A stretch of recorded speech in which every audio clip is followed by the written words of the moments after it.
Comrades, members of the various SA governments, dear participants in the first sleep of SA heads of state, good morning. It was a great pleasure and an honor to be here today. A blessed date, a memorable date, July 6, 2024, here in Niamey. First of all, let us give thanks to God who made this day possible. We thank Him for everything He has done for us until today, and everything He will do for the people of the AES.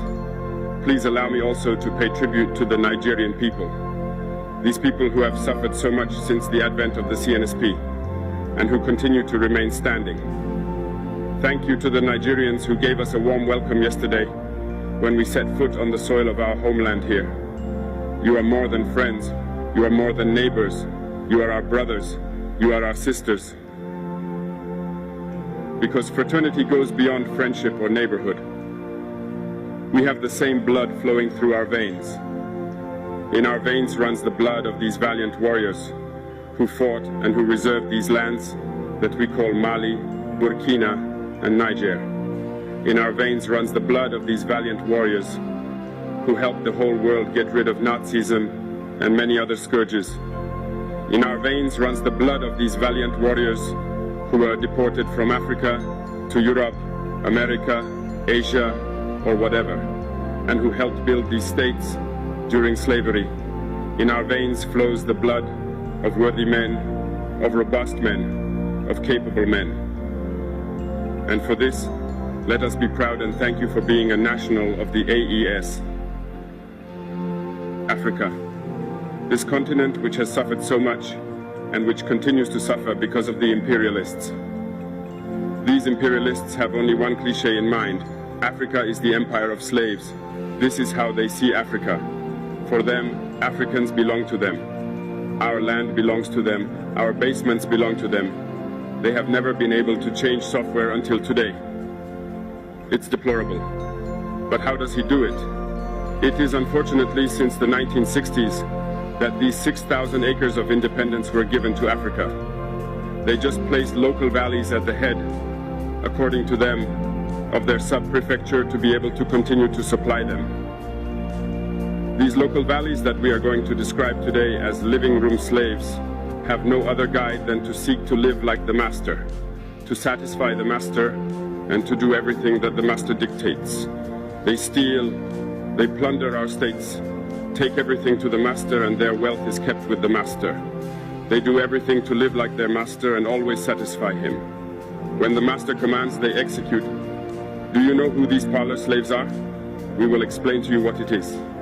These are individuals who have no dignity, who have no morals, who have no personality. But the slave master always knew how to identify these individuals. They are always ready to betray their brother to satisfy the master.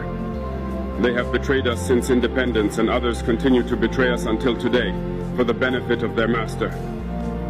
These individuals always continue against all odds to plunder Africa, to help the master to plunder Africa. They like to say it every year. In their economic survey, Burkina is the poorest country, Mali is the poorest country, Niger is the poorest country. We are ranked among the last. All right, if we are as poor as they say. But when the time came to take responsibility, we asked these masters to leave the place. Why don't they want to leave? Because we take the case of Niger. For more than 40 years, certain countries have exploited uranium to produce energy at home. From Ottawa to Paris, the streets are illuminated. It's light. But in Niger, it's darkness. Security that served us. When you go to our states, our soils are drilled all over to search for precious metals such as gold. But often, there is not even the slightest accessible road to reach areas where they exploit some basic social services. This is why we decided to revolt and take the destiny of our countries into our own hands.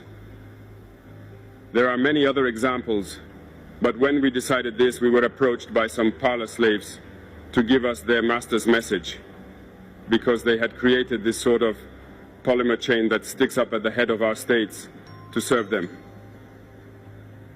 And we have come to break the chain, and it's inconceivable for them. They therefore approached us and asked us to join the ranks to form part of the elite who must lead Africa because they have a trained and formatted elite who must follow, who are embedded in this chain. We refused to join their ranks, and from then on, hostilities began. They have led several mercenaries, trainers, and agents into our areas who have descended into the Sahel to hope to carry out barbaric, cowardly attacks against our populations, to hope to revolt them. In addition to these attacks on the ground, communicational attacks, manipulation, disinformation, etc., are full in their souls. But the people of the Sahel have understood, and we will never be able to manipulate them again. They know where they come from, they know what they are doing, and they know where they are going. We are not going to allow this anymore. People are awake, and people are fighting today, not for ourselves, but for generations to come. And thank you all for the fight that is being fought. It never makes us cry. We are not going to tremble. We will face. We will fight for real independence, for our freedom. Because to scare the people of the AES, these individuals only have 3 terms in their mouths: democracy, freedom, human rights. Of course, their local values are only elected in a democratic process, free and transparent to, according to them, their values. What could be more normal that people want to impose this on us because they are the ones who make the rules, all right? We decided to take responsibility for ourselves. This is why on May 26, 2023, when Niger decided to turn the page, the slaves of Salon and their masters mounted the high horse. They put their local values forward and decided to wage war against the Nigerian people. We therefore said, whoever dares to attack Niger, we will face, because we will wage a merciless war until the last drop of blood for anyone who dares to attack our states. This word, this decision that we had yesterday, is relevant today and will be relevant tomorrow and forever. Thus, the AES was born on September 16, 2023, in a mutual defense architecture. But we found it necessary to extend and enlarge the AES architecture.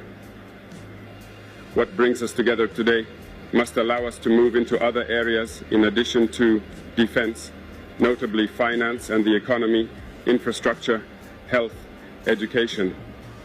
Anyway, so on. I therefore hope that this moment will be a story for us that we will write for the AES, but especially for Africa and for the whole world.